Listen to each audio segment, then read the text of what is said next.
नमस्कार शेतकरी मायबापांनो, आज दिनांक 1/5/2021 वार रविवारला मोजा खैरी तालुका राळेगाव येथील श्री बबलू पद्माकरजी शेट्टे यांच्या शेतातील उन्हाळी हंगामातील क्रांतिबायोटेक तंत्रज्ञान वापरून तयार केलेला सोयाबीनचा प्लॉट आपण बघा.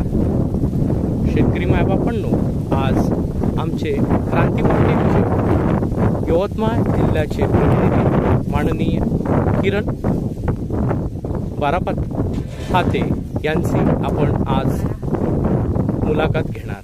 नमस्कार मॅडम. नमस्कार. आपलं संपूर्ण नाव सांगा.